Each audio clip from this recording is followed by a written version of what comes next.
Hey there, I'm Incomp. Hope you enjoyed your Halloween. This week I'll be talking about Coffee Disco, a skin made by C-Bullet.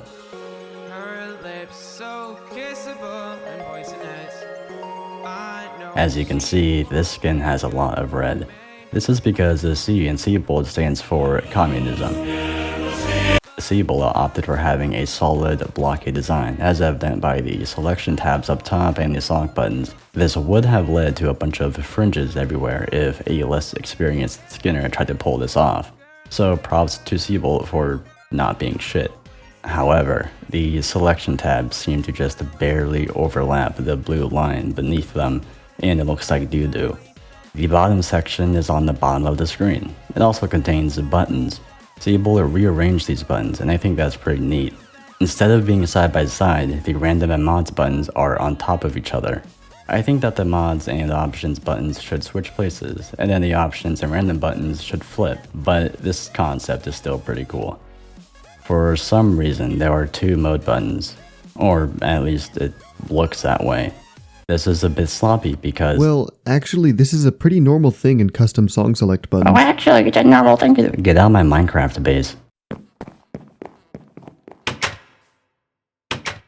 C-Bullet also covered up the Yosu logo on the bottom right.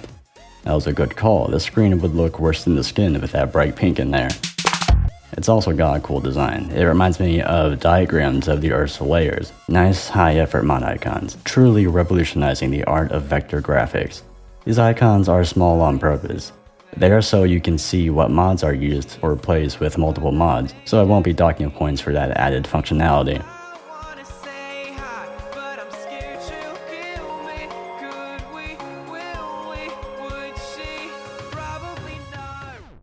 The ranking screen is really simple and basic, a reflection of the skinner. Do you see that blank box above the back button? That's there because I suck ass at this game and didn't FC.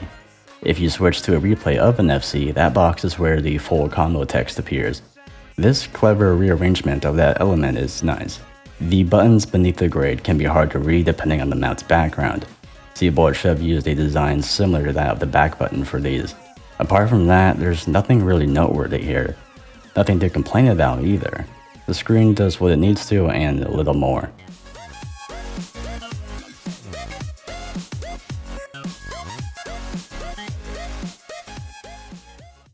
The gameplay is pretty interesting, as it brings a few unusual things to the table. First, the 300s. C-Bullet did not skin them out in gameplay like how the vast majority of skins do. He just made them very, very brief. They don't impede gameplay at all.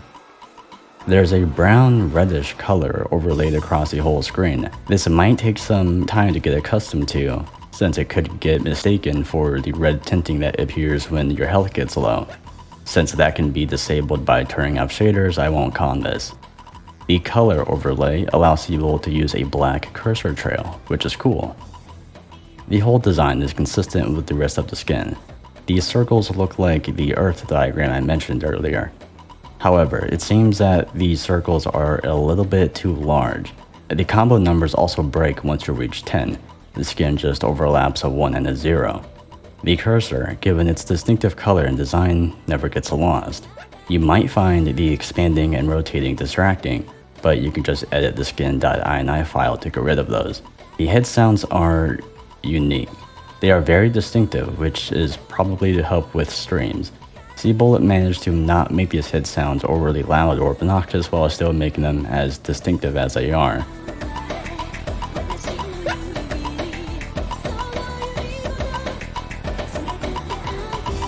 All the other elements are fine. I just don't think that they are noteworthy enough to mention.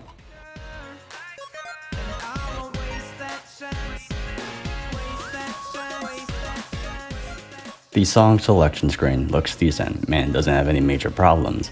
However, it is based entirely on the style that works well with some people and not so well with others. I'll give it a 4 out of 5.